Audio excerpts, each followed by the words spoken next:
Hello, my dear friends. Welcome to Octet Live School, learning to love and loving to learn. મિત્રો આપણે ધોરણ 10 વિષય વિજ્ઞાનની અંદર ક્વિક સિરીઝમાં ક્રમશઃ આગળ વધી રહ્યા છે અને એની અંદર આજે આપણે ચેપ્ટર 8 ભણવાના છે.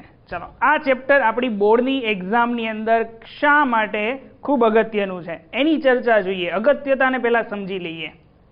તો ચેપ્ટર છે 8 અને આ ચેપ્ટરનું નામ છે સજીવો કેવી રીતે પ્રજનન કરે છે. જો બ્લુપ્રિન્ટ અનુસાર આપણે જોવા જઈએ તો એના આધારે ચેપ્ટર નંબર 8ના માર્ક્સ છે 6. એટલે કે આમાંથી કેવા પ્રકારના પ્રશ્નો આવી શકે? તો કે આની અંદરથી એક 3 ગુણનો પ્રશ્ન, એક 2 ગુણનો પ્રશ્ન અને એક ઓબ્જેક્ટિવ ટાઈપનો ક્વેશ્ચન આવી શકે. બટ તમને ખબર છે કે આ વર્ષે આપણે ઓબ્જેક્ટિવ લેવાના છે, મીન્સ કે આંતરિક વિકલ્પો આવવાના છે એક જ ચેપ્ટરમાંથી, જેનાથી ચેપ્ટરનો ગુણભાર વધી જશે.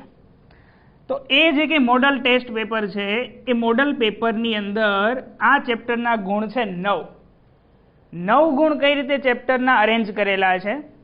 તો આમાંથી મુખ્ય 2 3 ગુણના પ્રશ્નો હશે, એક 2 ગુણનો પ્રશ્ન છે અને એક ઓબ્જેક્ટિવ છે.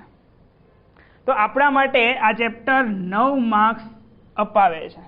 તો એટલા માટે 9 માર્ક્સ 80માંથી ખૂબ વધારે કહેવાય. અને આ જ 9 માર્ક્સ આપણે વિધિન 1 અવરની અંદર ક્લિયર કરવાના છે મિત્રો. કે જે ચેપ્ટર આપણે રૂટીનમાં ચલાવીએ તો એને ઓછામાં ઓછા 4 થી 5 કલાક જોતા હોય તો આપણે ક્વિક રિવિઝન સિરીઝની અંદર 1 કલાકમાં તમારા 9 ગુણ અહીંયા પાકા કરવાના છે.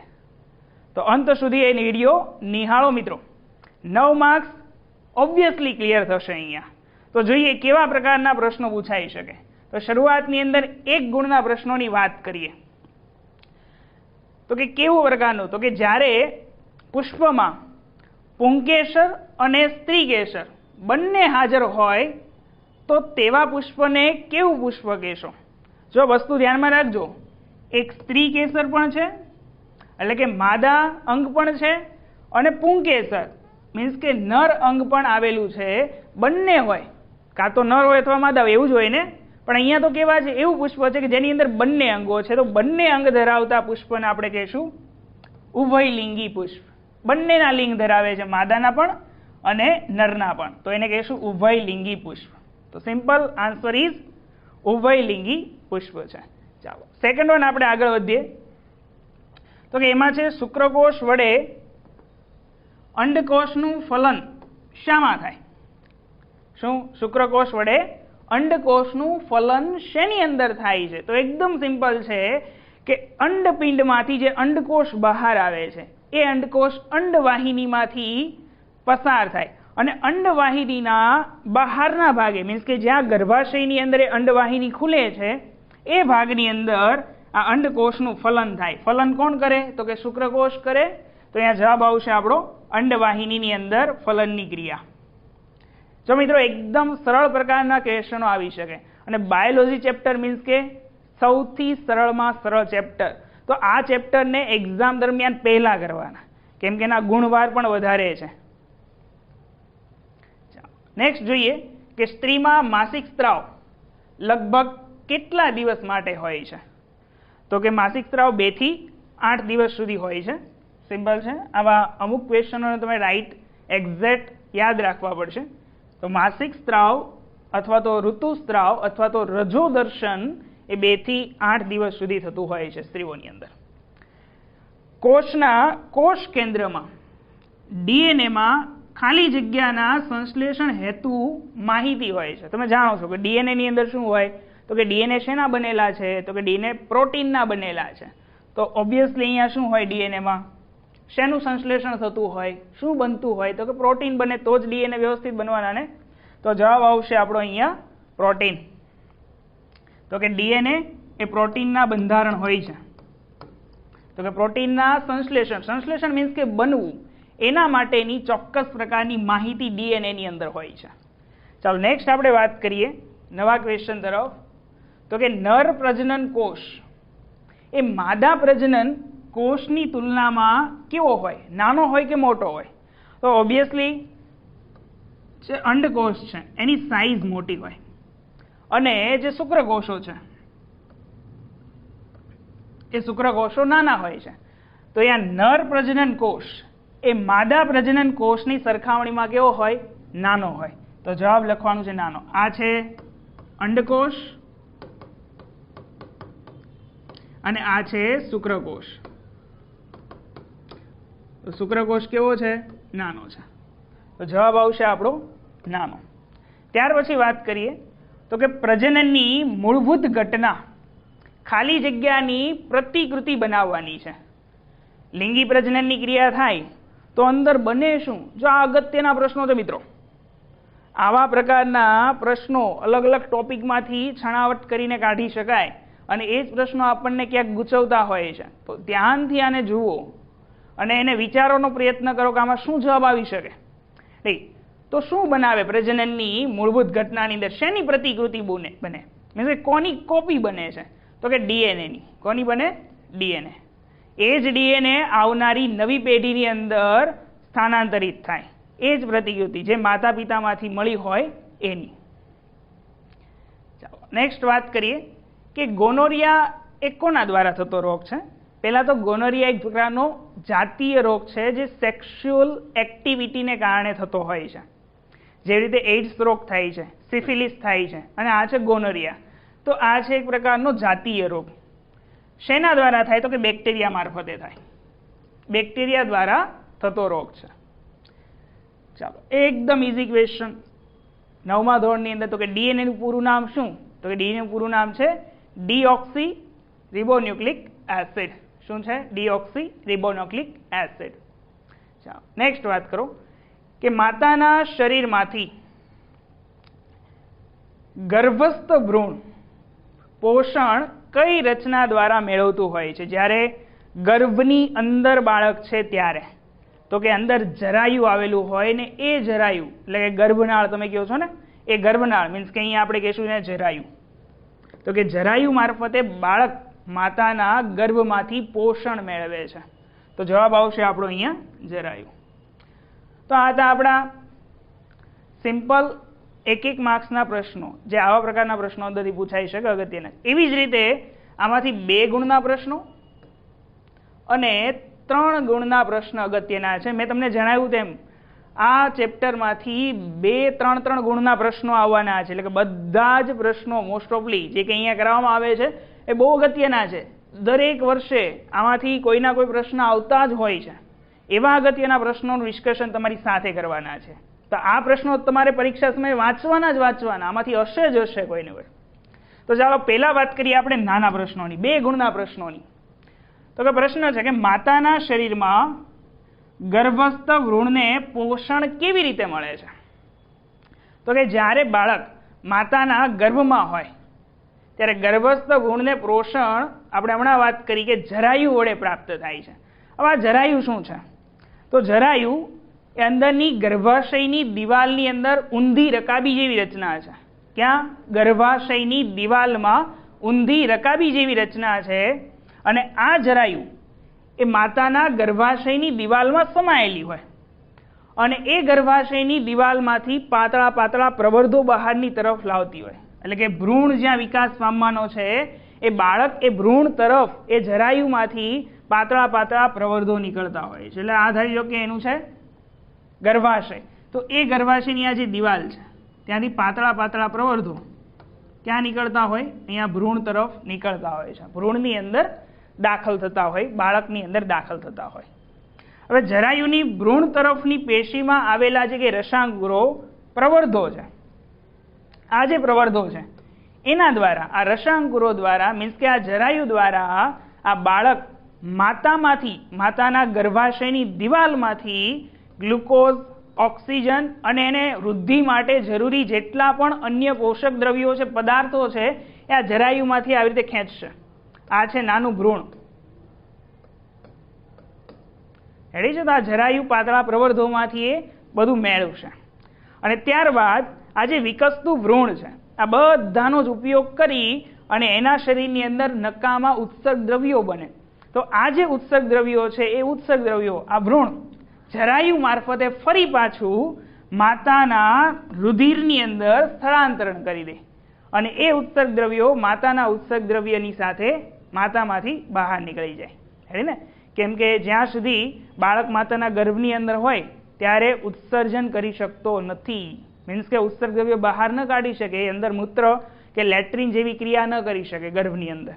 તો એ ઉત્સર્ગ દ્રવ્યો છે, એ ઉત્સર્ગ દ્રવ્યો ક્યાં નાખી દે? સીધા તો કે જરાયુ સાથે કનેક્શન હોય, આપણે એમ કહીએ ને ગર્ભનાળ સાથે જોઈન્ટ છે, તો એ જરાયુ સાથે જોઈન્ટ હોય તો એમાં જ માતાના રુધિરની અંદર એ દાખલ કરી દે અને જે કે ઉત્સર્ગ દ્રવ્યો છે બહાર નીકળી જાય. તો આવી રીતે પોષણ મેળવતો હોય છે અને વૃદ્ધિ વિકાસ પામતો હોય. બીજો પ્રશ્ન જોઈએ કે પ્રજનન કોઈ જાતિના અથવા વસ્તીના સ્થાયિત્વ માટે શા માટે મદદરૂપ થાય છે? પ્રજનન તો કરવું જ પડે ને. પ્રજનન ન કરો તો નવી પેઢી, નવી સંતતિનું નિર્માણ ન થાય, અને નવી સંતતિનું નિર્માણ ન થાય તો એવો સમય આવી જાય કે કોઈ વસ્તી છે એ ધીમે ધીમે ધીમે લુપ્ત થતી જાય. શું થતી જાય? લુપ્ત થતી જાય, નાશ પામે. તો એના માટે પ્રજનન અગત્યનું છે. તો ચાલો જુઓ તો કે પ્રજનન દ્વારા શું થાય? તો કે નવી સંતતિનું નિર્માણ થાય છે. કોઈ સજીવ અમર નથી અને ઊંચો મૃત્યુ દર એ વસ્તીનું કદ ઘટાડે છે.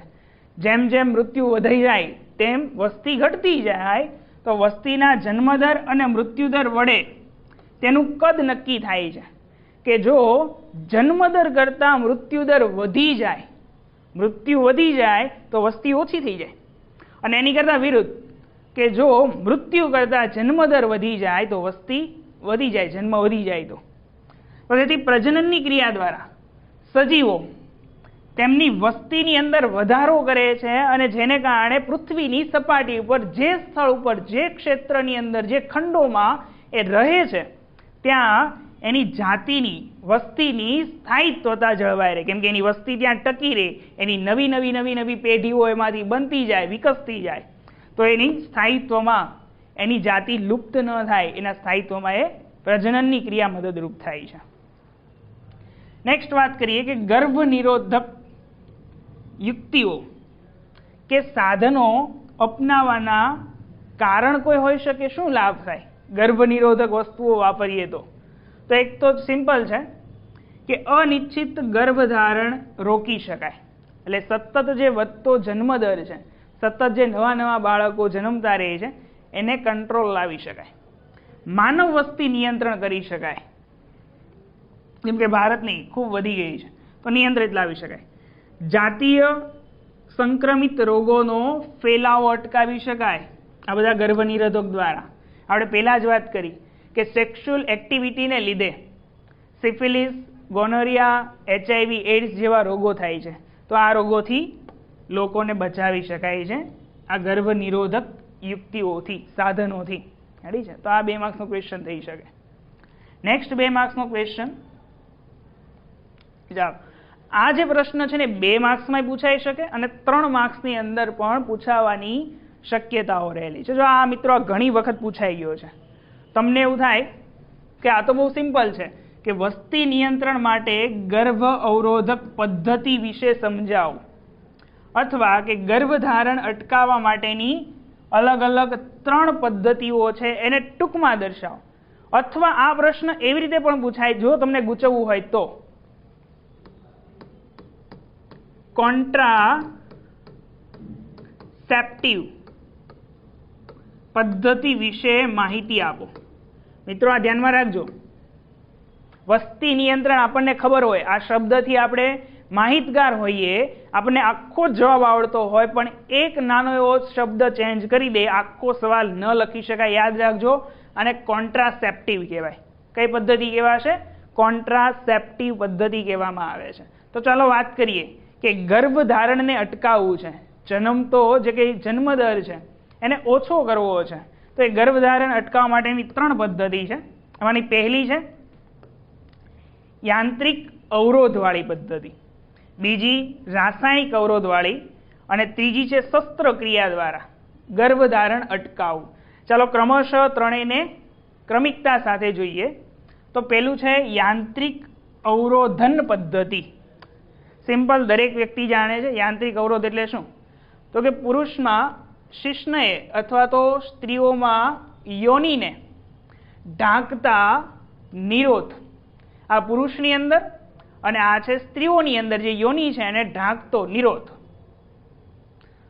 તથા સ્ત્રીઓની અંદર આ ગર્ભધારણ અટકાવવા માટે સમાગમ સમયે સ્ત્રીઓની અંદર આંકડી કે કોપર ટીનો ઉપયોગ કરવામાં આવે છે. રેડી છે? આંકડી અથવા તો કોપર ટીનો ઉપયોગ કરવામાં આવે છે. આ થઈ ગયું આંતરિક અવરોધો અથવા તો અવરોધન, એટલે એક પ્રકારના પડદાઓ કે જેનાથી શુક્રકોષ અંડકોષ સાથે મળી ન શકે. ચલો બીજી ક્રિયા જોઈએ કે રાસાયણિક અવરોધન પદ્ધતિ. તો એ સિમ્પલ છે. એમાં તમારે રાસાયણિક દવાઓ જે આવે છે, આપણે જે ગોળી કહીએ છીએ એ દવા પીવાની હોય છે.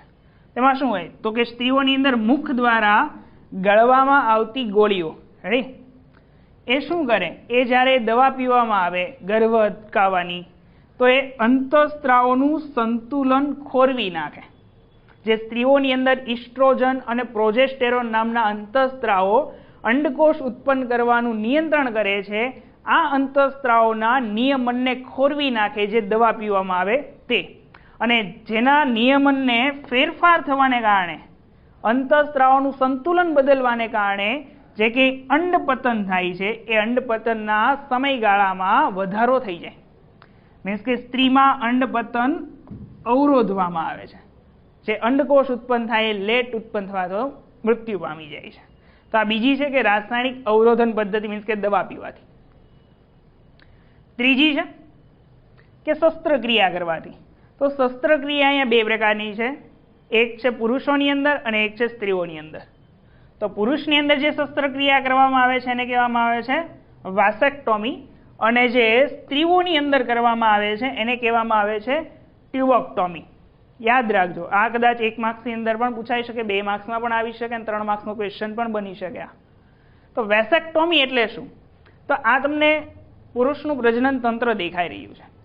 એ પુરુષના પ્રજનન તંત્રમાં જે કે આ શુક્રવાહિનીઓ છે, જે શુક્રકોષને વહન કરાવવાનું કામ કરે છે, એ શુક્રવાહિનીઓને અહીંયાથી કાપી નાખે. જે તમને અહીંયા બતાવ્યું છે, શું કરી નાખે? કાપી નાખવામાં આવે, કટ કરી નાખવામાં આવે, અને એના બંને છેડાને શસ્ત્રક્રિયા દ્વારા બંધ કરી દેવામાં આવે, પેક કરી દેવામાં આવે. શું કરી દે? બંનેને કાપીને બંધ કરી દે, કે જેથી શુક્રકોષ અંદરથી શુક્રપિંડમાંથી બહાર નીકળી અને આગળના માર્ગની અંદર જઈ શકવાનો નથી, એનો માર્ગ અવરોધી દેવામાં આવે. તો આને કહેવાય વેસેક્ટોમી. બીજું છે ટ્યુબેક્ટોમી. તો સ્ત્રીઓની અંદર જે અંડવાહિની છે, જે આ સ્થાને તમને દેખાઈ રહી છે, કે જે અંડકોષને આગળ લઈ જવાનું કામ કરે, ગર્ભાશય સુધી લઈ જવાનું કામ કરે, એ અંડવાહિનીને વચ્ચેથી 2 ભાગની અંદર કટ કરી દેવામાં આવે છે શસ્ત્રક્રિયા દ્વારા. અને કટ કરી દીધા બાદ એને પણ બંને છેડાઓને બાંધી દેવામાં આવે છે, બંધ કરી દેવામાં આવે છે, જેથી અંડકોષ આગળ ન વધી શકે. તો આ થઈ ગઈ શસ્ત્રક્રિયા. તો આમ આ બધી પદ્ધતિઓ દ્વારા જે કે ફલનની ક્રિયા છે, ફલનની ક્રિયા મીન્સ કે અંડકોષ અને શુક્રકોષ ભેગા થવાની ક્રિયા એ અટકી જાય છે, અને જેના કારણે ગર્ભધારણ થઈ શકતું નથી. ટૂંકમાં આને તમે નસબંધી પણ કહી શકો. રેડી છે? આ વાસેક્ટોમી છે, ટ્યુબેક્ટોમી છે, આપણે જાણીએ છીએ ને નસબંધીથી. રેડી છે? ચાલો, ઓકે, ફાઇન. ચાલો નેક્સ્ટ ક્વેશ્ચન પર જઈએ. આ પણ 2 માર્ક્સનો ક્વેશ્ચન થઈ શકે. કઈ રીતે? જુઓ તો કે અલિંગી પ્રજનનની તુલનામાં લિંગી પ્રજનનમાં શું લાભ થાય? 2 માર્ક્સનો ક્વેશ્ચન બની શકે. ચાલો, લિંગી પ્રજનનની અંદર કોનો સમાવેશ થાય? તો કે લિંગી પ્રજનનની અંદર નર અને માદા એમ બંનેના જે કે જનન કોષો છે ભેગા થાય. જેમ કે શુક્રકોષ અંડકોષ ભેગા થશે. જ્યારે અલિંગી પ્રજનનમાં તો તમે જાણો છો અમીબાની અંદર. ચાલો, અમીબામાં શું થાય? તો એક અમીબા વિભાજન પામે, અને અમીબા વિભાજન પામેથી એમાંથી બીજી 2 નાની નાની બાળ અમીબા બને. તો આને કહેવાય અલિંગી પ્રજનન. એમાં કોઈ નર કે માદાના જનન કોષો ભેગા નથી થતા. જ્યારે આપણે વાત કરવાની છે કે લિંગી પ્રજનનના ફાયદા શું થાય, તો પહેલો ફાયદો જો કે સંતતિને 2 જુદા જુદા પિતૃના ડીએનએ પ્રાપ્ત થાય. શું પ્રાપ્ત થાય? માતાના ડીએનએ અને પિતાના ડીએનએ ભેગા થાય અને નવા જ પ્રકારની રચના બને છે, જેથી નવા આવતા બાળકની અંદર ભિન્નતાઓ સર્જાય છે. રેડી છે? અને ભિન્નતા એ પોતાના જાતિનું અસ્તિત્વ ટકાવી રાખવા માટે અગત્યનું છે. બીજું છે કે બીજો ફાયદો, નર અને માદા જનન કોષના નિર્માણ દરમિયાન અર્ધસૂત્રી ભાજન થાય છે. શું થાય છે? અર્ધસૂત્રી ભાજન મીન્સ કે રંગસૂત્રો. શું? રંગસૂત્રો એ બે ભાગની અંદર વહેંચાય છે અને આ રંગસૂત્રો બે ભાગની અંદર વહેંચાય. આ બે ભાગની અંદર વહેંચાય, અલગ અલગ રંગસૂત્રો તૂટી જાય. હવે જ્યારે એમાંથી નવું સંતતિ આવશે તો એક માતાનું રંગસૂત્ર અને એક પિતાનું રંગસૂત્ર ભેગું થાય અને આ ક્રિયા દરમિયાન જનીનોના નવા જોડાણ થાય. એક માતાનું જનીન, એક પિતાનું જનીન ભેગું થાય અને બાળકની અંદર નવા પ્રકારના જનીનની રચના થાય છે. તો અલગ પ્રકારનો લાભ છે. બંનેના લક્ષણો એ પ્રાપ્ત કરી શકે છે. જ્યારે અલિંગીમાં એકના જ લક્ષણો, એકના જ ગુણધર્મો, એકની જ ખાસિયત, વિશેષતા એ પ્રાપ્ત કરી શકે, જ્યારે આમાં બંનેની. લિંગી પ્રજનનમાં તો કે પેઢી દર પેઢી ભિન્નતાઓ આવતી જાય, અલગ અલગ ભિન્નતાઓ સર્જાતી જાય અને જાતિનું અસ્તિત્વ ટકી રહે છે. લિંગી પ્રજનન દરમિયાન એકત્ર થતી જે કે ભિન્નતાઓ છે એ લાંબા સમયગાળે એ ઉદ્વિકાસની અંદર પરિણમતી હોય છે. જેમ કે આપણે એવું માનીએ છીએ કે આપણી ઉત્પત્તિ છે વાનરમાંથી થઈ છે. જો એવું માનવામાં આવતું હોય તો આ વાનર પ્રજાતિમાં લાંબા સમયગાળે ધીમે ધીમે ધીમે ધીમે ભિન્નતાઓ સર્જાતી ગઈ હોય અને હાલના સમયમાં શું આવ્યું હોય? ઉદ્વિકાસ, ઇવોલ્યુશન થયું હોય એમ આપણે કહી શકીએ. તો લાંબા ગાળે લિંગી પ્રજનનની અંદર શું થાય છે?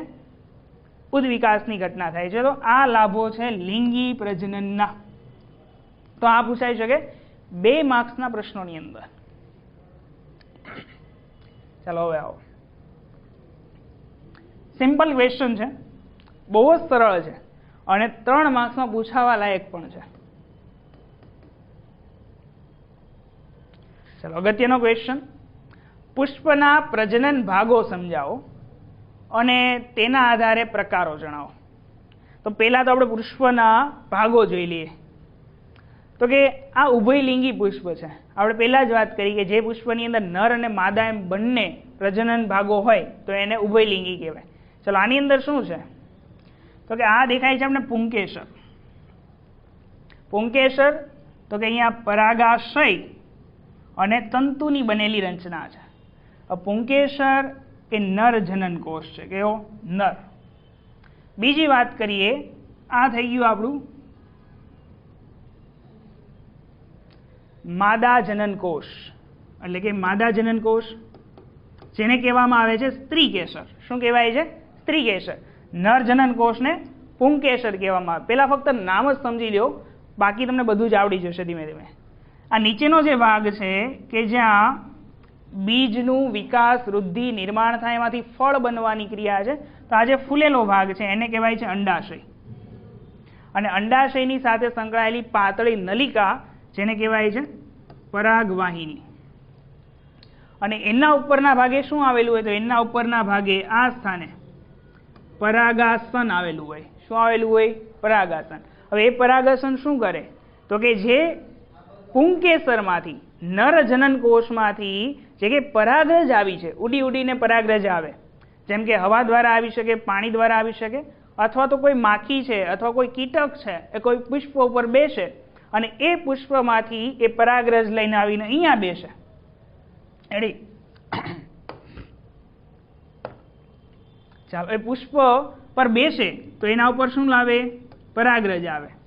એટલે પરાગરજ તો કે નર પ્રજનન કોષ થઈ ગયો અને એ પરાગરજ આ પરાગ નલિકામાંથી વિકાસ પામે અને અહીંયા રહેલા અંડકોષનું ફલન કરે અને પછી એ અંડાશયનું ફલન થાય, એમાંથી બીજ બને, બીજની આસપાસ ગર આવે અને ફળ બને. રેડી? ત્યારબાદ જો આ જે કે રંગબેરંગી પાંદડીઓ તમને દેખાય છે એને કહેવાય છે દલપત્ર. ત્યારબાદ એની નીચે દલપત્રોનું રક્ષણ કરતી લીલાશ રંગની જે કે પર્ણયુક્ત રચના છે જેને કહેવાય છે વજ્રપત્ર. તો આટલા ભાગો પુષ્પના ભાગો આવે છે. તો આપણે વાત કરીએ પુષ્પ કોને કહેવાય. ભાગો વિશે જાણી લીધું. હવે એના દરેક ભાગોનું વિસ્તૃતીકરણ કરીએ. તો કે સપુષ્પી વનસ્પતિઓ મુખ્યત્વે કોણ હોય છે? તો કે અનાવૃત્ત બીજધારી વનસ્પતિઓ હોય છે કે જેની અંદર પુષ્પ આવે છે અને લિંગી પ્રજનન અંગો ધરાવે છે. રેડી? કે જેમાં લિંગી પ્રજનન દ્વારા પુષ્પમાંથી ફળ બનવાની ક્રિયા થાય છે. અને આ જે લિંગી પ્રજનન અંગ છે એ લિંગી પ્રજનન અંગને પુષ્પ કહેવામાં આવે છે. પુષ્પની અંદર પ્રજનન થાય. તો ફરીથી, સપુષ્પી વનસ્પતિમાં મુખ્યત્વે અનાવૃત બીજવાળી વનસ્પતિના લિંગી પ્રજનનનું અંગ જેને પુષ્પ કહેવામાં આવે છે. પુષ્પ એ અંગ છે જ્યાં ફલન થશે. ચલો, કયા કયા ભાગો છે? તો આ છે વજ્રપત્ર, દલપત્ર, પુંકેસર અને સ્ત્રીકેસર. આટલા ભાગો આવેલા હોય છે. ચાલો, પુંકેસર અને સ્ત્રીકેસર. આ પુંકેસર અને સ્ત્રીકેસર એ જનન અંગો છે જેના દ્વારા પ્રજનન થવાનું છે. તો ચાલો દરેક ભાગને કમ્પ્લીટ નિહાળીએ. તો પહેલી વાત કરીએ પુંકેસરની. ચાલો, પુંકેસર શું? તો કે આપણી પાસે પુંકેસર છે. એટલે જાસૂદનું ફૂલ જોયું હોય ને, તો જાસૂદના ફૂલની અંદર નાના નાના પુંકેસર હોય, એનામાં ચોળીએ તો એમાંથી નાના નાના દાણા જેવી રચના, પરાગરજ બહાર નીકળે. તો બસ આ એ રચના છે. તો વાત કરીએ પુંકેસર. તો આ પુંકેસર શું છે? તો કે નર પ્રજનન ભાગ છે અને તે તંતુ અને પરાગાશય ધરાવે છે. શું ધરાવે છે? આ પરાગાશય અને પાતળી નીચેની તંતુ જેવી રચના, મીન્સ કે તંતુ અને પરાગાશય ધરાવે છે. ત્યારબાદ વાત કરીએ આ પરાગાશયની. તો આ પરાગાશય છે શું? ચાલો, આ તમને દેખાય છે પરાગાશય. આ પરાગાશયનું કાર્ય શું? તો કે પરાગાશય એ પરાગરજ નિર્માણ કરે અને એ પરાગરજ પીળા રંગની હોય છે. પરાગરજ શું? કે જેવી રીતે પુરુષની અંદર શુક્રકોષો છે એવી રીતે પુષ્પની અંદર નર પ્રજનન અંગ પુંકેસર છે અને જેવું શુક્રકોષ કામ કરે છે ને પુરુષોમાં, એવું કામ અહીંયા પરાગરજ કરે છે. એટલે થઈ ગયો પ્રજનન કોષ અથવા તો જનન કોષ થઈ ગયો. ચાલો, હવે વાત કરીએ સ્ત્રીકેસર કે જે માદા પ્રજનન અંગ છે. તો સ્ત્રીકેસર આ વચ્ચેનો ભાગ છે. ચાલો, એની અંદર કોનો કોનો સમાવેશ થાય? તો કે માદા પ્રજનન ભાગ એટલે કે સ્ત્રીકેસર તે મધ્યના ભાગમાં ગોઠવાયેલો હોય, એક્ઝેક્ટ પુષ્પના મધ્યના ભાગે. અને મુખ્ય કેટલા ભાગ પડે છે? તો એ 3 ભાગની અંદર વહેંચાયેલું છે. એનો પ્રથમ ભાગ છે અંડાશય. તો આ નીચેનો ભાગ, મીન્સ કે તલસ્થ ફૂલેલો ભાગ, જેને આપણે અંડાશય કહીશું. પછી વાત કરીએ પરાગવાહિની. તો આ જે તમને દેખાય છે એ છે પરાગવાહિની, જે મધ્યનો લંબાયેલો ભાગ છે, લાંબો ભાગ છે. અને સૌથી ઉપરના ભાગે આવેલું હોય છે પરાગાસન. પરાગાસન અને કેવું હોય? તો એ હોય છે ચિકાસયુક્ત અગ્રભાગ છે. પરાગાસન કેમ નામ આપ્યું? તો કે જે કે નર પ્રજનન અંગ છે એમાંથી આવતા પરાગરજ એ ઉડતી ઉડતી ઉડતી આ પરાગાસન પર બેસે. મીન્સ કે પરાગરજ જ્યાં બેસે એવું આસન, એટલે આપણે કહીએ છીએ પરાગાસન. અને એ પરાગાસન ચીકણું હોય, ચિકાસવાળું હોય, કે જેથી જે કે પરાગરજ ઉડી ઉડીને આવે છે એ ત્યાં ચોટી જાય અને ચોટીને પછી એમાંથી પોષણ મેળવી ફલન પામે અને એમાંથી નલિકા અંદર આગળ વધે. તો આ થઈ ગયું આપણું 2 ભાગો વિશેની ચર્ચા. તો આ હતા પુષ્પના અંગો. હવે આ પુષ્પના અંગોને આધારે, પ્રજનન ભાગોના આધારે પુષ્પના 2 પ્રકાર છે. એક છે એકલિંગી પુષ્પ અને બીજું છે ઉભયલિંગી. તો આ 1 માર્ક્સના પ્રશ્નો પણ બની શકે. એકલિંગી પુષ્પ અને બીજું છે ઉભયલિંગી પુષ્પ. આની વ્યાખ્યા કઈ રીતે આપી શકાય? તો કે નામ આધારે જેની વ્યાખ્યા છે. કઈ રીતે? તો અહીંયા છે એકલિંગી પુષ્પ, એટલે કે જ્યારે પુષ્પ કાં તો પુંકેસર અથવા સ્ત્રીકેસર ધરાવતું હોય, બેમાંથી એક જ લિંગ ધરાવતું હોય, તો એવા પુષ્પને એકલિંગી પુષ્પ કહેવાય. ફોર એક્ઝામ્પલ તરીકે પપૈયું અને તરબૂચ, એના પુષ્પ. સેકન્ડ વાત કરીએ આપણે ઉભયલિંગી પુષ્પ વિશે. ચાલો, હવે તમને ખ્યાલ જ આવી ગયો હશે કે એવું પુષ્પ કે જેની અંદર બંને લિંગો હોય, પુંકેસર પણ હોય, નર જાતીય લિંગ પણ હોય અને સ્ત્રીકેસર માદા જાતીય લિંગ પણ હોય. તો આ બંને ભાગ ધરાવતું હોય એવા પુષ્પને આપણે ઉભયલિંગી પુષ્પ કહીએ છીએ. ફોર એક્ઝામ્પલ તરીકે રાય, જાસૂદ અથવા તમે ધતુરો પણ લઈ શકો. તો આ છે આપણું ઉભયલિંગી પુષ્પ. તો ખ્યાલ આવી ગયો પુષ્પના પ્રકારોની અંદર. નેક્સ્ટ જોઈએ. Okay, fine. ચાલો, આ જે કંઈ છે માદા મનુષ્યનું પ્રજનન તંત્ર. હવે મિત્રો આપણે જે કંઈ પ્રશ્નોની હવે ચર્ચા કરવાના છે તો બહુ જ ઇમ્પોર્ટન્ટ પ્રશ્નો છે અવારનવાર બોર્ડની એક્ઝામની અંદર પૂછાતા હોય છે. જેમ કે હું તમને યાદ કરાવું તો કે માદા પ્રજનન તંત્ર આકૃતિ દોરી સમજાવો, પુરુષનું પ્રજનન તંત્ર આકૃતિ દોરીને સમજાવો, અથવા તો રજો નિવૃત્તિ માસિક સ્ત્રાવ કઈ રીતે થાય છે એની વિશેની માહિતી આપો. ખૂબ જ અગત્યના પ્રશ્નો છે અને ઓલમોસ્ટ એ 3 માર્ક્સ આપણને અપાવતા હોય છે. અને જો આમાંથી કોઈ એક પ્રશ્ન કદાચ ન આવે તો આમાંથી એક માર્ક્સના ક્વેશ્ચન ખૂબ સારા એવા કાઢી શકાય એવા છે. તો ચાલો આપણે અહીંથી એના પૂરા માર્ક્સ 3 માર્ક્સ ક્લિયર કરીએ. શું છે? માદા મનુષ્યનું પ્રજનન તંત્ર વિશે સમજૂતી અથવા તો સ્ત્રીનું પ્રજનન તંત્ર. બહુ ઇઝી છે. તમારે ફક્ત એની આકૃતિના અંદર ભાગો સમજી લઈએ ને આપણે એટલે આખું જ આવડી જાય. પહેલા તમે દરેક જાણો છો કે માદા પ્રજનન તંત્રની અંદર અંડપિંડ આવેલા છે. આ અંડપિંડ એ અંડકોષનું નિર્માણ કરે. આ ઉત્પન્ન થયેલો જે અંડકોષ છે એ ત્યાંથી આગળની નલિકાની અંદર વહન પામે. એ નલિકાને અંડવાહિની કહેવામાં આવે છે, અથવા તમે યાદ રાખો અને ખાસ યાદ રાખવાનું છે ફેલોપિયન નલિકા. આપણે તમે જો યાદ હોય તો પહેલા જ વાત કરી હતી કે અંડકોષનું ફલન કઈ નલિકામાં થાય છે તો ત્યાં આવે અંડવાહિની. પરંતુ ઘણી વખત આ MCQ ની અંદર પૂછાય અને એમાં એવું લખ્યું કે ફેલોપિયન નલિકા, આપણને અંડવાહિની ક્યાંય જોવા જ ન મળે તો આપણે ત્યાં શું ટીક કરવાનું છે? ફેલોપિયન નલિકા. ત્યાંથી આ જે કે અંડકોષ છે આગળ જાય, આ ભાગે એ શુક્રકોષ સાથે મળે. શુક્રકોષ નીચેના ભાગેથી દાખલ થાય યોનિમાંથી અને આ સ્થાને શુક્રકોષને મળે અને ત્યાં એનું ફલન થાય અને એમાંથી પછી ભ્રૂણ બને છે. એ વસ્તુ અલગ છે. ત્યાર પછી તો કે નીચેનો જે ભાગ છે, અહીંયાથી નીચેનો ભાગ એટલે કે અંડવાહિનીના અંતિમ છેડાથી જે ભાગ શરૂ થાય છે એને આપણે કહીએ છીએ ગર્ભાશય, કે જ્યાં ભ્રૂણ પોષણ મેળવે અને પોષણ મેળવીને વિકાસ પામતો હોય છે. અને એ ગર્ભાશયની નીચેના સાંકડા ભાગને ગ્રીવા કહેવામાં આવે છે. અને એ ગ્રીવા પછી લંબાયેલા ભાગને યોનિ માર્ગ કહેવાય. અને યોનિ માર્ગની સૌથી બહારનું છિદ્ર જેવી રચના જેને યોનિ દ્વાર કહેવાય છે. તો આ છે સિમ્પલ સ્ત્રી પ્રજનન તંત્રના ભાગો. એક વસ્તુ યાદ રાખવાની છે અહીંયા બીજું પણ કે અહીંયા અંડપિંડ કેટલા છે તો કે 1 અને 2 છે. એની સાથે સંકળાયેલી અંડવાહિની કેટલી છે તો કે 1 અને 2. મીન્સ કે તમે એમ કહી શકો કે બંને કેટલી છે? 1 જોડ છે. ચાલો ક્રમશઃ એને શીખવાનો પ્રયત્ન કરીએ. તો કે સમજૂતીની અંદર જોઈએ કે સ્ત્રીના પ્રજનન તંત્રની અંદર 1 જોડ અંડપિંડ આવેલા છે, 1 જોડ અંડવાહિની આવેલી છે, ગર્ભાશય છે, ગ્રીવા છે, યોનિ માર્ગ છે, યોનિ દ્વાર છે. આનો સમાવેશ થાય છે સ્ત્રીના પ્રજનન તંત્રની અંદર. ચલો પહેલી વાત કરી દઈએ અંડપિંડમાં શું થાય તો કે અંડપિંડ છે એ અંડકોષો નિર્માણ કરવાનું કામ કરે છે. આની અંદર અંડકોષ નિર્માણ પામે છે. ત્યારબાદ સાથે સાથે તે માદા જાતીય અંતઃસ્ત્રાવો જેવા કે ઇસ્ટ્રોજન અને પ્રોજેસ્ટેરોનનો સ્ત્રાવ કરે છે.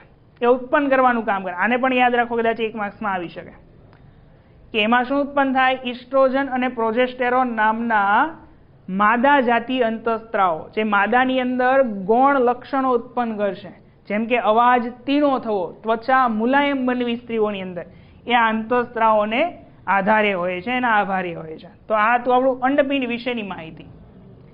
સેકન્ડ આવીએ આપણે હવે અંડવાહિની. તો કે આ અંડવાહિની તમને અહીંયા અંડપિંડ સાથે જોડાયેલી લાગે છે, બટ ધ્યાનમાં રાખજો આ અંડવાહિની અહીંયા અંડપિંડ સાથે જોડાણ ધરાવતી નથી. એ જોડાયેલી હોતી જ નથી.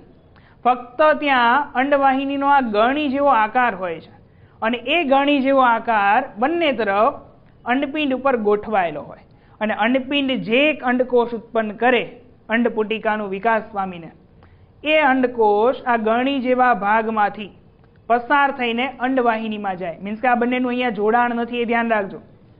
અને આ શું છે તો કે પાતળી અંડવાહિનીના માર્ગની અંદર અંડકોષો એ અંડપિંડમાંથી આગળ વધીને વહન પામતા જાય, બંનેમાંથી એ જ ક્રિયા થાય અને આગળ વધીને ક્યાં આવે તો કે ગર્ભાશય સુધી આવે, અહીંયા આવે. દર મહિને ફક્ત એક જ અંડકોષ આવે, કાં તો આ તરફથી આવે અથવા તો આ તરફથી આવે. ધારી લો કે પહેલા મહિને આ તરફથી આવ્યો છે તો બીજા મહિને આ તરફથી એક અંડકોષ આવે. મીન્સ કે કોઈ એક જ અંડકોષ ઉત્પન્ન થાય ને ક્યાં સુધી આવે? અંડવાહિનીમાંથી ફલન થઈ વહન પામીને ગર્ભાશય સુધી આવે છે તથા એના અગ્ર છેડા પાસે એને જો શુક્રકોષ મળી જાય, એટલે કે આ જે અંડવાહિની છે એના અગ્રભાગે જો એને શુક્રકોષ મળી જાય તો એ અંડકોષ શુક્રકોષ સાથે જોડાય અને અહીંયા ફલન કરે, અને ફલનમાંથી તમને ખબર છે શું બને? યુગ્મનજ બને, અને એ યુગ્મનજ આ ગર્ભાશયની દિવાલમાં સ્થાપિત થઈને એમાંથી ભ્રૂણ બને છે. રેડી? હવે સેકન્ડ વાત કરીએ આપણે ગર્ભાશયની. તો ગર્ભાશય શું છે? તો ગર્ભાશય એક માંસલ દિવાલ જેવી રચના છે. તો જોઈએ કે બંને તરફની જે અંડવાહિનીઓ છે એ જોડાય, અને જોડાય એક નાજુક અને સ્થિતિસ્થાપક ઊંધી નાસપતિ જેવો આકાર બનાવે છે. કેવો? ઊંધી નાસપતિ જેવો આકાર બનાવે છે. તો આવા પ્રકારની રચના ધરાવતા ભાગને ગર્ભાશય તરીકે ઓળખવામાં આવે છે. ઊંધી નાસપતિ જેવો આકાર છે. હવે આ ગર્ભાશયની અંદર ગર્ભનું સ્થાપન થાય અને આ ગર્ભાશયની દિવાલની અંદર આવેલા પોષક દ્રવ્યો અને જરાયુમાંથી એ ગર્ભ પોષણ મેળવે અને વૃદ્ધિ વિકાસ પામે છે. એટલે ગર્ભાશયમાંથી ગર્ભ પોષણ પામે. નીચે આવો તો કે હવે છે યોનિ માર્ગ અથવા ગ્રીવા. એટલે શું? તો કે ગર્ભાશયના અંતિમ સાંકડા માર્ગને ગ્રીવા કહેવામાં આવે છે. આ સાંકડો માર્ગ ગ્રીવા. ગ્રીવા પછી કોણ? તો ગ્રીવા પછી યોનિ માર્ગ. યોનિ માર્ગ કોને કહેવાય? તો કે યોનિ માર્ગ એટલે આ ગર્ભાશયની ગ્રીવા દ્વારા નલિકામય રચના જે બને છે એ નલિકામય રચનાને યોનિ માર્ગ કહેવામાં આવે છે. તો આ જે કંઈ ગ્રીવા પાતળા સાંકડા માર્ગ વડે જે નલિકાની અંદર ખુલે એ ભાગને યોનિ માર્ગ કહેવામાં આવે છે. અને આ યોનિ માર્ગ શરીરની બહાર યોનિ દ્વાર સ્વરૂપે ખુલે છે. અહીંયા શું કરશે? આ યોનિ માર્ગ છે શરીરની બહાર યોનિ દ્વાર છિદ્ર મારફતે ખુલે છે, અને આ જે યોનિ દ્વાર છે, આ જે યોનિ માર્ગ છે એના મારફતે સ્ત્રીનું પ્રજનન તંત્ર એ શુક્રકોષો મેળવે છે. શું મેળવે છે અહીંથી? શુક્રકોષો.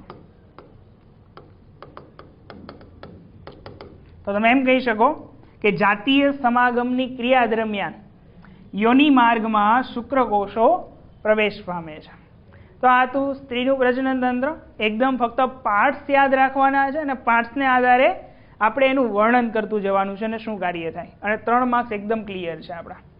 નેક્સ્ટ, આના હાથમાં આ પણ પૂછાઈ શકે કે પુરુષનું પ્રજનન તંત્ર એટલે શું? બંને એટલા અગત્યના છે, એક નહીં તો બીજો આવવાની પૂરેપૂરી સંભાવનાઓ હોય છે. આ પણ 3 માર્ક્સનો સવાલ છે કે નર પ્રજનન તંત્ર વિશે વિસ્તૃત માહિતી આપો. તો ચાલો પહેલા એના દરેક ભાગો વિશે આપણે સારી રીતે જાણતા હોઈએ ને મિત્રો, તો એને ખૂબ સારી રીતે સમજાવી શકીએ. તો જોઈએ એક એક. શુક્રપિંડ. રેડી? નરની અંદર આવેલું હોય છે શુક્રપિંડ, અને જે શુક્રકોષો ઉત્પન્ન કરવાનું કામ કરે. અહીંયા શુક્રકોષ બને, લાખો હજારોની સંખ્યામાં શુક્રકોષો બને, અને એ શુક્રકોષનું વહન કરાવવાનું કામ શુક્રવાહિની દ્વારા થાય. એટલે શુક્રવાહિની શુક્રકોષને બહાર લઈ જાય, અને આગળ વધતા વધતા વધતા એ જે શુક્રવાહિની છે એની સાથે એક શુક્રાશય નામની ગ્રંથિ અને એક પ્રોસ્ટેટ ગ્રંથિ એની સાથે જોડાય છે. એટલે આ વસ્તુ ધ્યાનમાં રાખજો કે પ્રોસ્ટેટ ગ્રંથિ અને શુક્રાશય એ નર પ્રજનન તંત્રની અંદર આવતી ગ્રંથિઓ છે બંને. ચાલો, ત્યાર પછી તો કે આ છે મૂત્રવાહિની, આ છે મૂત્રાશય. હવે અહીંથી બંને માર્ગ એક જ થાય છે. કયા બંને માર્ગ? તો કે મૂત્રાશયમાંથી આવતી જે કે મૂત્ર બહાર લાવતી નલિકા અને સાથે સાથે આ શુક્રવાહિનીમાંથી જે કંઈ શુક્રકોષ લાવતી વાહિની છે એ બંનેનો એક જ માર્ગ છે, ને એ માર્ગ છે આપણે કહીએ છીએ શિશ્ન. શિશ્નની અંદર આવેલો હોય છે મૂત્ર માર્ગ. એટલે કે મૂત્ર માર્ગ દ્વારા મૂત્રનું પણ બહાર નિકાલ થાય, અને એ જ માર્ગ દ્વારા એ જ માર્ગ દ્વારા શુક્રકોષો પણ બહાર આવે છે. એટલે અહીંથી બંનેના માર્ગ એક થઈ જાય છે. તો આ છે સિમ્પલ એના ભાગો. તો વિસ્તૃત રીતે આપણે એને સમજીએ. પહેલા સિમ્પલ મુદ્દો કે એની અંદર શું આવેલું છે? તો કે પુરુષનું જે કંઈ પ્રજનન તંત્ર છે એ મુખ્ય 2 ભાગમાં વહેંચાયેલું છે. કેટલા ભાગોની અંદર? 2 ભાગ. પહેલો ભાગ કહીએ તો શુક્રકોષને ઉત્પન્ન કરતું અંગ, તો કે આ છે શુક્રપિંડ. ત્યાર પછી તો કે બીજો ભાગ આ શુક્રકોષનું ફલન સ્થાન સુધી પહોંચાડનાર અંગો, કોણ એનું વહન કરાવે અને કોણ એને ત્યાં સુધી લઈ જાય. આમ 2 ભાગમાં વહેંચાયેલું છે. તો ક્રમશઃ એક એક વાઇઝ આપણે જોતા જઈએ. બહુ સિમ્પલ છે, સરળ છે અને 3 માર્ક્સ એકદમ ક્લિયર થાય એવું છે. તો પહેલી વાત કરીએ આપણે શુક્રકોષનું ઉત્પાદન કરતું અંગ, તો એ છે શુક્રપિંડ. શું આવેલું છે? શુક્રપિંડ. ચાલો, હવે શુક્રપિંડ અહીંયા છે તો શું લખવાનું? તો કે ઉદર ગૃહાની બહાર, પેટની બહાર એક કોથળી જેવી રચના છે. એ કોથળી જેવી રચનાને કહેવાય છે વૃષણ કોથળી. અને આ વૃષણ કોથળીની અંદર એક જોડ શુક્રપિંડ આવેલા હોય. શું આવેલા હોય છે? એક જોડ શુક્રપિંડ. ચાલો, આ સેકન્ડ જે મુદ્દો છે આપણી પાસે, એ મુદ્દો 1 માર્ક્સ માટે એટલો ઇમ્પોર્ટન્ટ છે. તો શું છે? તો શુક્રકોષનું નિર્માણ થવા માટે શરીરનું સામાન્ય તાપમાન તો 37 ડિગ્રી સેલ્સિયસ તો હોય જ, રેડી છે. પરંતુ આ જે શુક્રપિંડ વૃષણ કોથળીનું જે ટેમ્પરેચર છે, એ વૃષણ કોથળીનું ટેમ્પરેચર આ નોર્મલ ડિગ્રી કરતાં 2 થી 3 ડિગ્રી ઓછું હોવું જોઈએ. તો આવા ઓછા તાપમાનની અંદર શુક્રકોષ સરળતાથી સર્જન પામી શકે અને ઉત્પન્ન થઈ શકે, રેડી છે. નેક્સ્ટ વાત કરીએ કે શુક્રપિંડ બીજું શું કામ કરે? તો એ જ શુક્રપિંડ એ નર જાતીય અંતઃસ્ત્રાવ કે જેને આપણે ટેસ્ટોસ્ટેરોન કહીએ છીએ. ચાલો, આને પણ આપણે યાદ રાખવાનું છે કે આ ટેસ્ટોસ્ટેરોન એ નર જાતીય અંતઃસ્ત્રાવ છે. શું કરે? તો કે નરની અંદર જાતીય લક્ષણો સર્જન કરવાનું કામ કરે. જેમ કે દાઢી ઉગવી, મૂછ આવવી, એ આ ટેસ્ટોસ્ટેરોનને કારણે છે. તો 1 માર્ક્સના ક્વેશ્ચન માટે પણ આપણે એને એટલું જ ધ્યાનમાં રાખીએ, અગત્યતા આપીએ. કદાચ 3 માર્ક્સમાં ન પૂછાય તો. નેક્સ્ટ આવો, હવે શુક્રપિંડ બીજું શું કરે છે? તો કે છોકરાઓની અંદર ટેસ્ટોસ્ટેરોન એ શુક્રકોષના ઉત્પાદનનું નિયંત્રણ કરે કે કેટલી માત્રામાં શુક્રકોષ ઉત્પન્ન કરવા. તદુપરાંત યુવા અવસ્થાના લક્ષણો, જાતીય ગૌણ લક્ષણોનું નિયંત્રણ કરે. એકાએક લક્ષણો વધી નથી જતા અથવા ઘટી નથી જતા. ધીમે ધીમે ધીમે ધીમે ધીમે ઉંમરની સાથે, નિયંત્રણ સાથે આ લક્ષણો આવતા જાય છે આપણી અંદર. તો એ હતું શુક્રપિંડનું કામ. હવે વહન કઈ રીતે પામે છે? શુક્રપિંડે શુક્રકોષો તો ઉત્પન્ન કરી દીધા, હવે આગળ કઈ રીતે લઈ જવાના? તો એના માટે છે શુક્રવાહિની અને મૂત્ર જનન માર્ગ, અને સાથે સાથે સહાયક ગ્રંથિઓ પણ હોય. તો જાઓ જો શુક્રવાહિની, તો શુક્રપિંડમાંથી ઉત્પન્ન થયેલા જે શુક્રકોષો છે, એ શુક્રકોષો એ શુક્રવાહિની દ્વારા સ્થળાંતરણ પામે છે. તો અહીંયાથી જે શુક્રકોષો ઉત્પન્ન થયા હજારોની સંખ્યામાં, એ આ શુક્રવાહિની દ્વારા આગળ વધે છે. અને આ શુક્રવાહિની એ મૂત્રાશયમાંથી આવતી નલિકા સાથે જોડાઈ જાય છે. આ મૂત્રાશયમાંથી આવતી નલિકા સાથે જોડાણ રચે છે. આગળ જતા બંનેના માર્ગ એક જ થઈ જાય છે અહીંયા. ત્યાર પછી વાત કરીએ મૂત્રજનન માર્ગ. તો આ છે મૂત્રજનન માર્ગ કે જે મૂત્રનો અને સાથે સાથે આમાંથી ઉત્પન્ન થયેલા શુક્રકોષોને પણ વહન કરાવવા માટેનો એક માર્ગ છે. એટલે આમાંથી જ બંને બહાર આવે, મૂત્ર અને શુક્રકોષો. ત્યાર પછી વાત કરીએ આપણે સહાયક ગ્રંથિઓ જે શુક્રકોષને વહન કરવામાં સરળતા બક્ષે છે, રેડી. તો આ અગત્યની છે, 1 માર્ક્સ માટે પણ એટલું જ અગત્ય ધરાવે છે. તો જોઈએ આને. તો શુક્રવાહિનીની માર્ગની અંદર શુક્રાશય અને એક પ્રોસ્ટેટ ગ્રંથિ આવેલી છે, અને એ બંને અહીંયા શુક્રવાહિની સાથે જોડાયેલી છે. એટલે જ્યારે શુક્રવાહિનીમાંથી શુક્રકોષ જતો હશે ત્યારે એની અંદર ચોક્કસ પ્રકારના રસાયણો એ સ્ત્રાવ કરશે. તો આ શુક્રાશય અને પ્રોસ્ટેટ ગ્રંથિ એ ચોક્કસ પ્રકારના સ્ત્રાવ શુક્રવાહિનીની અંદર ઠાલવે છે, જેને કારણે શુક્રકોષ પ્રવાહી માધ્યમ પ્રાપ્ત કરે છે અને સરળતાથી એ પ્રચલન કરી શકે અને એના માર્ગની અંદર સરળતાથી આગળ વહન પામી શકે છે. અને આ સ્ત્રાવને લીધે શુક્રકોષ સરળતાથી સ્થળાંતરણ થાય અને હલનચલનમાં એને જરૂરી પોષણ એ આ અંતઃસ્ત્રાવી ગ્રંથિઓ દ્વારા એને પૂરું પાડવામાં આવતું હોય છે. અને ત્યાર પછી આ શિશ્ન દ્વારા એ પ્રવાહીયુક્ત દ્રવ્ય અને શુક્રકોષો એ યોનિ માર્ગની અંદર દાખલ થાય અને સરળતાથી પ્રચલન કરી અને અંડકોષ સુધી પહોંચી શકવાની ક્ષમતા ધરાવે છે. તો આ છે સિમ્પલ નર પ્રજનન તંત્ર વિશેની માહિતી. એકદમ ઇઝી છે, ફક્ત એના પાર્ટ્સ યાદ રાખો. અહીંથી શરૂઆત કરીએ અને લાસ્ટમાં ક્યાં બહાર જાય છે એના દરેક ભાગો વિશે ખાલી વિચારીએ, થિંકિંગ કરીએ, તો પણ સવાલ એકદમ સરળ બનશે. નેક્સ્ટ ક્વેશ્ચન છે. આ ક્વેશ્ચન પરીક્ષાની અંદર ઘણી વખત પૂછાયો છે, અલગ અલગ રીતે પૂછાતો હોય. રજો નિવૃત્તિ એટલે શું? માસિક સ્ત્રાવ એટલે શું? તો આ પ્રશ્ન ઋતુસ્ત્રાવ એટલે શું, ઋતુચક્ર એટલે શું, આ રીતે પૂછાતો હોય અને આ પણ આપણા માટે 3 માર્ક્સ ક્લિયર કરાવે છે. હવે જો 3 માર્ક્સ ક્લિયર ન કરે તો આમાંથી નાના ક્વેશ્ચનો આવી શકે. ચાલો નાના ક્વેશ્ચનો પણ સાથે સાથે આપણે જોતા જઈશું કે કયા ટોપિકમાંથી આવે છે. તો પહેલું છે માસિક ચક્ર. આ સ્ત્રીઓની અંદર જોવા મળતા હોય છે, દર મહિને થતા હોય. માસિક સ્ત્રાવ છે મીન્સ કે 28 થી 30 દિવસના સમયગાળામાં થતી આ ઘટના છે, મહિનામાં એકવાર થાય. ચાલો તે એક ચક્રીય ક્રિયા છે, મીન્સ કે દર મહિને મહિને થાય, મીન્સ કે ચક્રીય ઘટના છે. અને ગર્ભધારણની દરમિયાન આ જે ઋતુસ્ત્રાવ છે અવરોધાઈ જાય. જ્યારે પણ કોઈ પણ માતાની અંદર અંડકોષ અને શુક્રકોષ ફલન પામે અને જ્યારે ગર્ભ ધારણ કરે તો 9 મહિના સુધી, જ્યાં સુધી ગર્ભ માતાના ગર્ભાશયની અંદર રહે ત્યાં સુધી એને માસિક સ્ત્રાવ થશે નહીં. એટલે કે ગર્ભાવસ્થા દરમિયાન આ માસિક સ્ત્રાવ અવરોધાઈ જાય છે, ત્યારે માસિક નહીં આવે. તો માસિક સ્ત્રાવ શું છે, તો કે માસિક સ્ત્રાવ જ્યારે થાય એ દરમિયાન એનું જે યોનિદ્વાર છે એ યોનિદ્વારમાંથી રક્તસ્ત્રાવ થાય છે.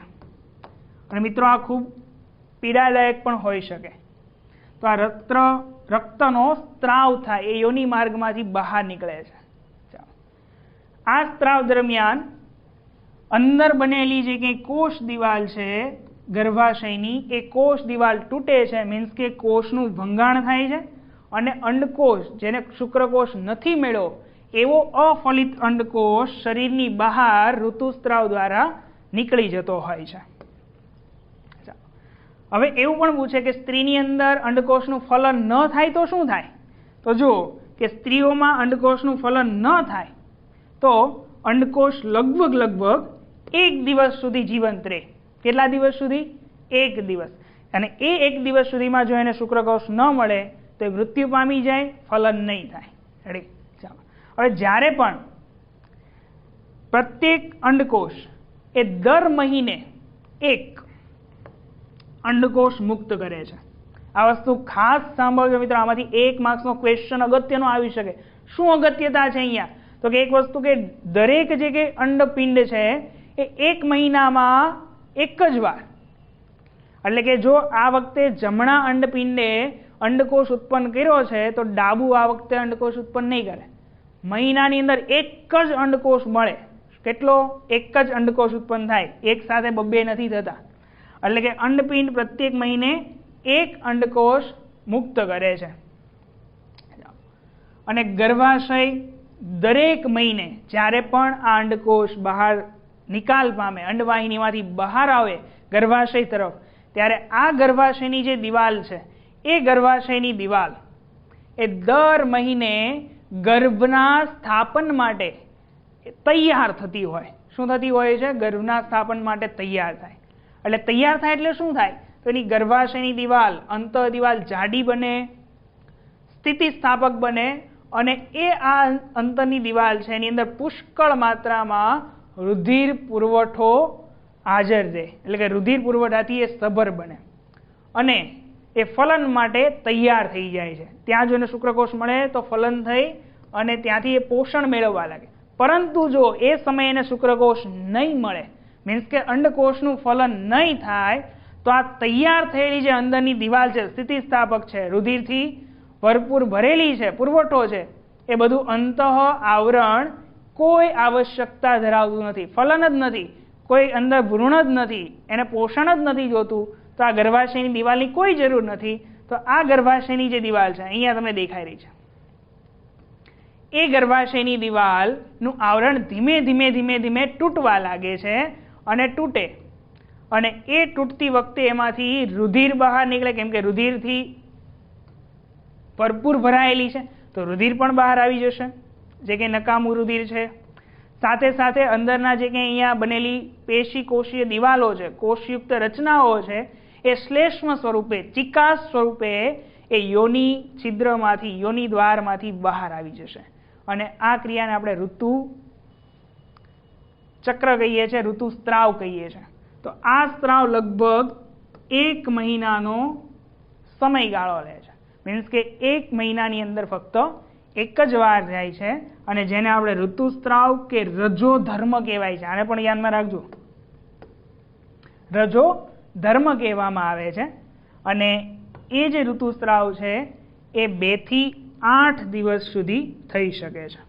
તો આ પણ 1 માર્ક્સ માટે એટલું જ અગત્યનું છે કે ઋતુસ્ત્રાવની અવધિ કેટલી, તો કે 2 થી 8 દિવસ સુધી ઋતુસ્ત્રાવ થઈ શકે છે.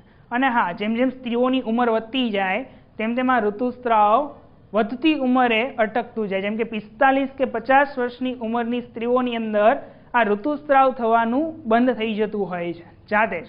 અને ઋતુસ્ત્રાવ જે સ્ત્રીઓની અંદર થવાનું બંધ થઈ જાય એ સ્ત્રી પોતાની અંદર ગર્ભધારણ ન કરી શકે, મીન્સ કે માતા ન બની શકે. એટલે જ્યાં સુધી ઋતુસ્ત્રાવ થાય છે ત્યાં સુધી એ સ્ત્રી માતા બની શકે.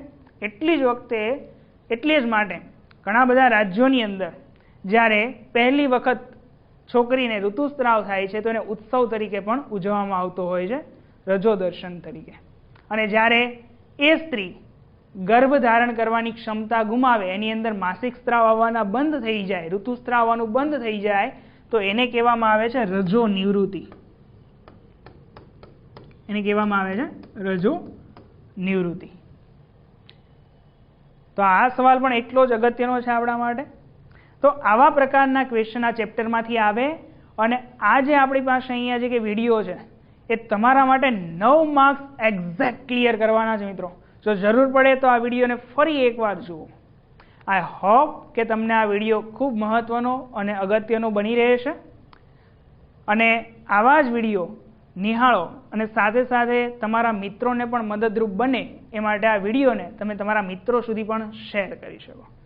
તો સબસ્ક્રાઈબ કરો, લાઈક કરો, and thank you for watching.